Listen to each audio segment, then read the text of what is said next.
اعوذ باللہ من الشیطان الرجیم بسم اللہ الرحمن الرحیم۔ اللہ تعالیٰ کی بے انتہا حمد و ثنا اور اس کی محبوب ہستیوں پر بے انتہا درود و سلام کے بعد عامر نقوی کا اپنے معزز ناظرین کو سلام پہنچے۔ ناظرین، سوچنے کی بات ہے کہ مولا رسول خدا نے، آخری نبی نے بیت المقدس کو آزاد کرانے کی کوشش نہیں کی، جبکہ ہم وہ کام کر رہے ہیں۔ اس کی وجہ کیا ہے؟ دیکھیں، بیت المقدس میں یعنی مقدس سرزمین میں اور مکہ مکرمہ میں ان دونوں میں فرق کیا ہے؟ یہ بھی اللہ تعالیٰ نے ہمیں ان دونوں جگہوں کے بارے میں کیا فرمایا ہے، ہمارے لیے حکم کیا ہے ہمارے خدا کا، یہ بھی سوچنے کی بات ہے، دیکھنے کی بات ہے، سمجھنے کی بات ہے۔ اگر کوئی انسان غلط کام کرتا ہے، گناہ کرتا ہے، تو کیا وہ اپنی وراثت سے محروم ہو جاتا ہے؟ وراثت وہ بھی کسی عام انسان کی والدین کی عطا کردہ نہیں، بلکہ جو وراثت خدا کی طرف سے ہو، تو اس وراثت سے محروم کرنا فقط خدا کا کام ہے، انسانوں کا کام نہیں ہے۔ یہ بھی ایک حقیقت ہے کہ اللہ تعالیٰ فرماتے ہیں کہ میرے کلمات میں تبدیلی نہیں ہوتی، یعنی اللہ تعالیٰ نے جب ارض مقدس کا وارث بنی اسرائیل کو قرار دے دیا ہے، تو پھر اللہ تعالیٰ کے کلمات میں قیامت تک تبدیلی نہیں آئے گی۔ تو یہ قیامت تک سرزمین جو ہے، جب تک یہ زمین ہے، اس کا مطلب ہے یہ سرزمین موجود ہے، اس کے وارث اور مالک جو ہیں وہ بنی اسرائیل رہیں گے، چاہے کوئی مانے یا نہ مانے۔ یہ ایک حقیقت ہے۔ جی دوستو، پچھلی ویڈیو میں نے آپ کو بتایا تھا کہ سورہ اعراف کی ورس نمبر 137 میں اللہ تعالیٰ نے ہمیں واضح طور پہ آگاہ کیا ہے، کیونکہ قرآن کریم بہت بعد میں نازل ہوا جب اللہ تعالیٰ نے بنی اسرائیل کو ارض مقدس کا وارث قرار دیا۔ تو قرآن کریم میں بتانے کا مقصد یہی تھا، قیامت تک کے لیے انسان کو ہدایت مل جائے کہ یہ سرزمین جو ہے، یہ سرزمین مقدس، اس کے وارث بنی اسرائیل ہیں۔ اسی وجہ سے آخری نبی جو ہیں وہ بھی بیت المقدس نہیں گئے۔ جس طرح سے مکہ مکرمہ کو آزاد کرانے کی کوشش کی گئی، خدا کی طرف سے ان کو بھیجا گیا، اس طرح سے مولا رسول خدا کو فقط اللہ تعالیٰ خود بیت المقدس لے کے گئے ہیں، اور اس مقدس سرزمین میں لے کے گئے ہیں جو سورہ بنی اسرائیل کی ابتدا میں ہے کہ ہم اپنے بندے کو، اپنے عبد کو، سبحان الذی اسریٰ بعبدہ لیلا من المسجد الحرام الی المسجد الاقصی التی بارکنا حولہ، کس لیے لے کے گئے؟ لنوریہ آیاتنا، تاکہ ہم اس کو اپنی آیات دکھائیں، نشانیاں دکھائیں۔ اب یہ ظاہری طور پہ تو ایک سرزمین ہے، لیکن وہاں پہ خدا کی کوئی بہت ساری نشانیاں ہیں جو اللہ والوں کو نظر آتی ہیں، عام لوگوں کو نظر نہیں آتی۔ اسی وجہ سے یہ مقدس سرزمین جو ہے، اس پہ حملے بھی کیے جاتے ہیں، اس کے تقدس کو بھی پامال کیا جاتا ہے، اور وہاں سے بھی، اس مقدس سرزمین سے بھی دوسری اللہ کی مخلوق پہ حملہ آور ہونے کی بنی اسرائیل کوشش کرتے ہیں۔ وہ چیز غلط ہے۔ نہ ارض مقدس پہ حملہ ہونا چاہیے باہر سے، نہ ارض مقدس سے باہر کی طرف حملہ ہونا چاہیے، کیونکہ اس میں رہنے والے اللہ والے لوگ ہیں جن کو اللہ تعالیٰ نے اس سرزمین کا وارث قرار دیا ہے۔ تو اللہ تعالیٰ اپنے آخری نبی کو بھی اپنی آیات دکھانے کے لیے خود وہ ذات لے گئی۔ یہ بتانے کا مقصد کیا تھا؟ مقصد یہی تھا کہ کل کو کوئی اور مسلمان آخری نبی کی امت میں سے کوئی اٹھ کے کھڑا نہ ہو جائے کہ دیکھو جی، ہمارا قبلہ اول یہاں پہ، ہم نے اس کو بازیاب کرانا ہے، اس کو آزاد کرانا ہے۔ ایسی کوئی بات نہیں ہے۔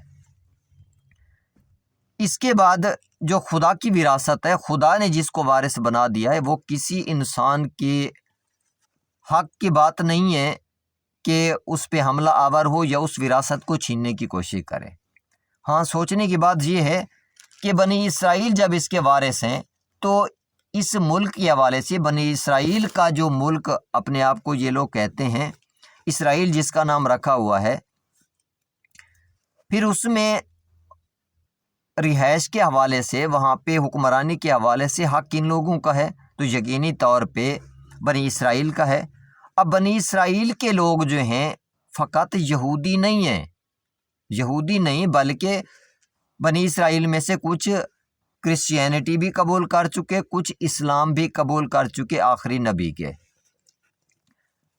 تو جس اسٹیٹ میں بھی ہیں ان کو اپنا پورا حق ہے بنی اسرائیل کو، چاہے وہ مسلمانوں کی صورت میں ہے، چاہے یہودیوں کی صورت میں ہے، چاہے کرسچنز کی صورت میں ہے، چاہے سبائین کی صورت میں ہیں، وہ سارے کے سارے، مگر نسل ابراہیم اس میں سے ہیں اسرائیل سے، یعنی اولاد اسرائیل ہیں، تو وہ ان کا حق ہے۔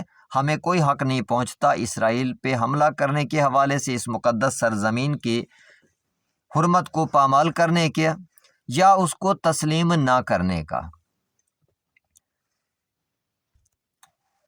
کیونکہ بنی اسرائیل جو ہیں وہ بھی خدا پرست ہیں، مسلمان بھی خدا پرست ہیں، تو ہمیں اس چیز پہ اتحاد کی ضرورت ہے، ایک دوسرے کے ساتھ مل جل کے رہنے کی ضرورت ہے، آپس میں فرقہ واریت پھیلانے کی ضرورت نہیں ہے۔ ہمارے درمیان کچھ مشرک لوگ آ گئے جنہوں نے ہمیں لڑانے کی کوشش کی، ایسا نہیں ہونا چاہیے۔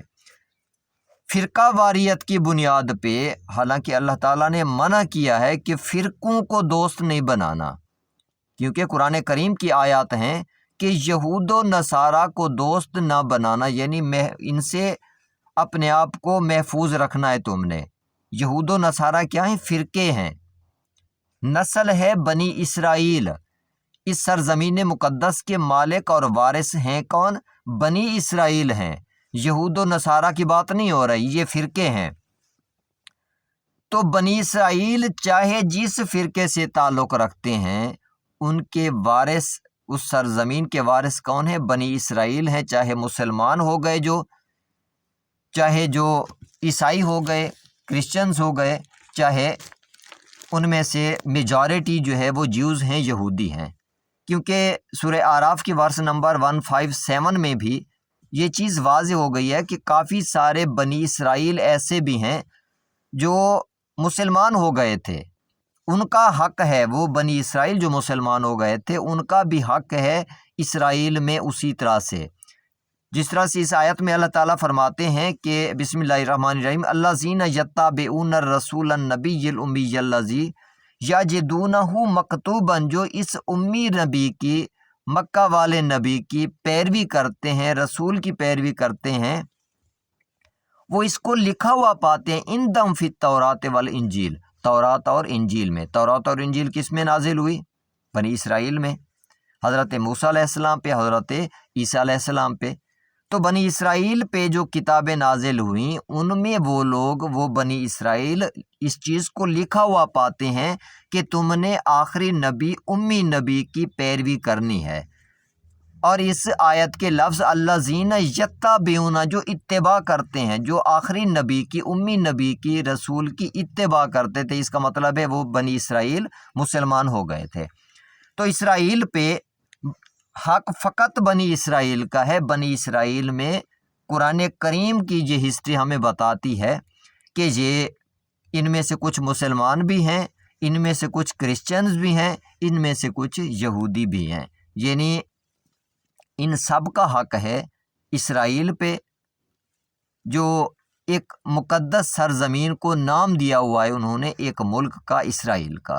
تو اس مقدس سرزمین کے مالک بنی اسرائیل ہیں، ان کو تسلیم کرنا چاہیے، اور اس میں کوئی جھجک والی بات ہی نہیں ہے۔ جو چیز خدا کسی کو دے دیتا ہے، خدا خود مالک و وارث ہے، اس پہ ہمیں اعتراض کی کیا ضرورت ہے؟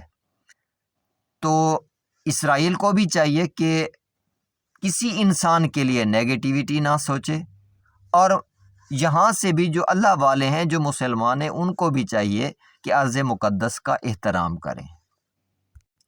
اللہ تعالیٰ نے ہمیں یہاں پہ ملک بنانے کے لیے اور آپس میں جھگڑے کرنے کے لیے نہیں بھیجا، بھائی چارے کے ساتھ ہم نے یہاں پہ زندگی گزارنی ہے۔ اللہ تعالیٰ کی عبادت کے لیے ہم یہاں پہ بھیجے گئے ہیں، تو اللہ کے عبد بن کے ہم نے رہنا ہے۔ تو جب اللہ کا جو حکم ہے، اللہ تعالیٰ جو چیز کسی کو عطا کر دیں، ہمیں اس پہ اعتراض کی گنجائش نہیں رہتی۔ میری دعا ہے آپ اللہ تعالیٰ کی امان میں رہیں۔ اللہ حافظ۔